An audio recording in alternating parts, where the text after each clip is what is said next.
ഓം ശാന്തി. ആത്മസംയമനം എന്നത് ഒരുപാട് വലിയൊരു കലയാണ്. ഞാൻ മഹാഭാരതത്തിലെ ഒരു സീൻ എൻ്റെ മനസ്സിലൂടെ കടന്നുപോയി നിങ്ങളുമായിട്ട് ഷെയർ ചെയ്യുകയാണ്. വസ്ത്രാക്ഷേപത്തിന് ശേഷം ക്രുദ്ധയായി നിൽക്കുന്നതായിരിക്കുന്ന ദ്രൗപദിയോട് അർജുനൻ പറയുകയാണ്, പാഞ്ചാലി, നീ സംയമനം പാലിക്കണം. സംയമനം എന്ന് പറഞ്ഞുകൊണ്ട് കരഞ്ഞുകൊണ്ട് ആ വേദിയിലിരിക്കുന്നതായിരിക്കുന്ന ദ്രൗപദിയുടെ ചിത്രം എൻ്റെ മനസ്സിലൂടെ കടന്നുപോയി. സംയമനം എന്ന് കേൾക്കുമ്പോൾ അത്ര എളുപ്പത്തിൽ എല്ലാവർക്കും ചെയ്യാൻ പറ്റുന്ന കാര്യമല്ല. ജയിക്കുമ്പോൾ എല്ലാവരും നമ്മളെ സ്തുതി പാടുമ്പോൾ നമുക്കത് കേൾക്കാൻ വലിയ സന്തോഷമാണ്. ആനന്ദം കൊണ്ട് നമ്മൾ പുളകിതരാവുന്ന നിമിഷങ്ങളായിരിക്കാം, ഏറ്റവും ആസ്വദിക്കുന്നതായിരിക്കുന്ന നിമിഷമായിരിക്കാം. എന്നാൽ അപമാനിക്കപ്പെടുമ്പോൾ സംയമനം പാലിക്കുക എന്നുള്ളത് ഒരു മനുഷ്യനെ സംബന്ധിച്ചിടത്തോളം ഒരു കഠിനാധ്വാനമായിട്ടുള്ള പരിശ്രമമാണ്.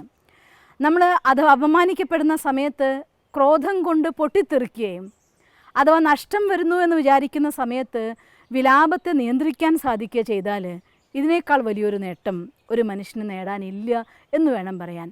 ആ ആത്മസംയമനം എന്ന കല നമുക്ക് സ്വന്തമാക്കണമെങ്കിൽ ആദ്യം നമ്മുടെ ഉള്ളിലുള്ളതായിരിക്കുന്ന MIS എന്തെന്ന് നമുക്കറിയാൻ പറ്റണം.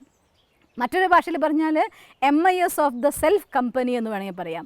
ഒരു കമ്പനി നന്നായിട്ടൊരു മാനേജർക്ക് നടത്തിക്കൊണ്ടു പോകണമെന്നുണ്ടെങ്കിൽ അയാൾക്ക് അതിൻ്റെ MIS എന്തെന്ന് അറിഞ്ഞേ പറ്റൂ. MIS means management information system. അതുപോലെ നമുക്കും ഈ ഒരു കമ്പനിയുടെ ഇതിലും അനവധി സിസ്റ്റങ്ങൾ ഒത്തുചേർന്ന് പ്രവർത്തിക്കുന്ന, അതിന് വേണ്ടതായിരിക്കുന്ന ഓർഡർ കൃത്യസമയത്ത് കൃത്യമായി കൊടുത്തുകൊണ്ടിരിക്കുകയാണെങ്കിൽ നല്ല ആരോഗ്യത്തോടെ നല്ല സംരക്ഷണവും സുഖവും നൽകുന്ന ഒരു കമ്പനിയാണ് ഈശ്വരൻ നമുക്ക് വരദാനമായി തന്ന ഈ ഒരു ദേഹം.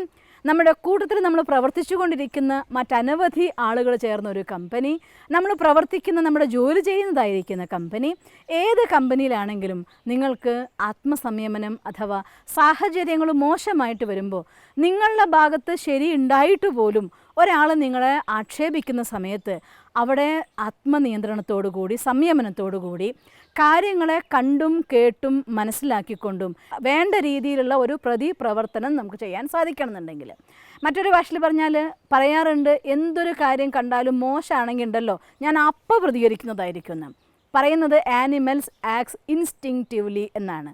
എന്തിനും ഒരു തൊട്ടാൽ ഉടനെ തിരിച്ചടി, ഇത് മൃഗങ്ങളുടെ സ്വഭാവമാണ്. മനുഷ്യൻ എന്ന് വെച്ചാൽ അത് ചിന്തിച്ച് മനനം ചെയ്ത് മനസ്സിലാക്കി വിശകലനം ചെയ്ത് അതിൽ നിന്നൊരു തീരുമാനത്തെ പ്രവർത്തിക്കുന്ന ആളാണ് ഒരു മനുഷ്യൻ എന്ന് പറയുന്നത്. പക്ഷേ ഇന്നത്തെ മനുഷ്യൻ്റെ മനസ്സിൻ്റെ സ്ഥിതി ബലഹീനമായതുകൊണ്ട് തന്നെ ഏതൊരു കാര്യം വന്നാലും പെട്ടെന്ന് പ്രതികരിക്കുക എന്നുള്ളതായിപ്പോയി മനുഷ്യന്മാരുടെ സ്വഭാവം.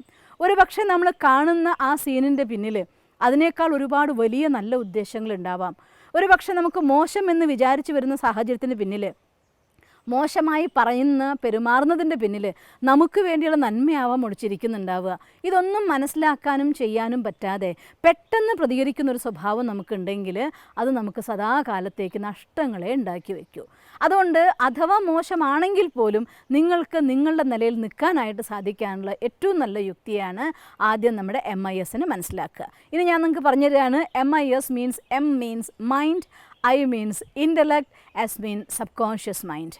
എൻ്റെ മനസ്സെന്തെന്നും എൻ്റെ ബുദ്ധി എന്തെന്നും എൻ്റെ ഉപബോധ മനസ്സ് അഥവാ സംസ്കാരം എന്തെന്നും എനിക്ക് ആദ്യം തിരിച്ചറിയാനായാലേ അതിന് മേലെ നിയന്ത്രിക്കാൻ എനിക്ക് സാധിക്കുള്ളൂ.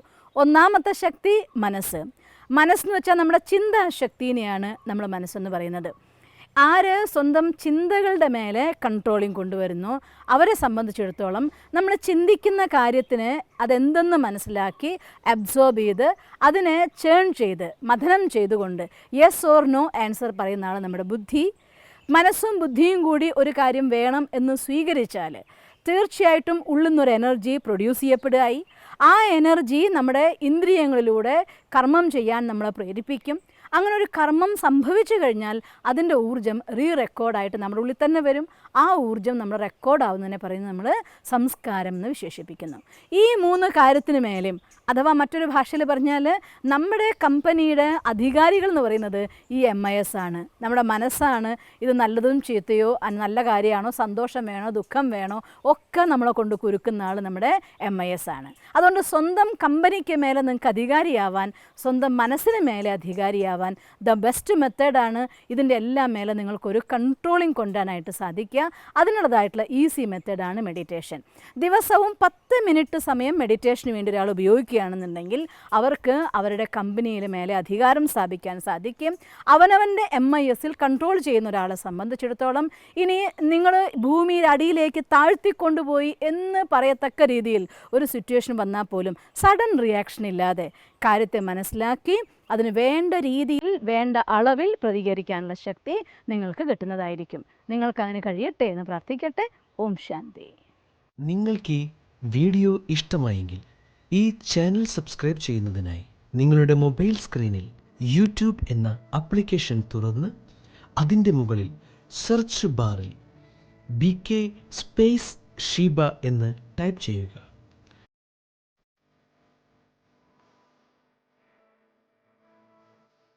അതിൽ BK ഷീബ എന്ന ചാനൽ ക്ലിക്ക് ചെയ്യുക. അതിൽ സബ്സ്ക്രൈബ് എന്ന ചുവന്ന നിറത്തിലുള്ള ബട്ടൺ ക്ലിക്ക് ചെയ്യേണ്ടതാണ്. അപ്പോൾ വലതുവശത്ത് പ്രത്യക്ഷപ്പെടുന്ന ബെൽ ഐക്കൺ കൂടി ക്ലിക്ക് ചെയ്യാൻ മറക്കരുത്. അതിലൂടെ നിങ്ങൾക്ക് ഞങ്ങളിവിടെ വീഡിയോ അപ്ലോഡ് ചെയ്യുന്ന അതേ സമയം നോട്ടിഫിക്കേഷൻ മൊബൈലിൽ ലഭിക്കാനും വീഡിയോ കാണാനും സാധിക്കുന്നതാണ്. ഈ ചാനൽ സബ്സ്ക്രൈബ് ചെയ്ത ഓരോരുത്തർക്കും നന്ദി.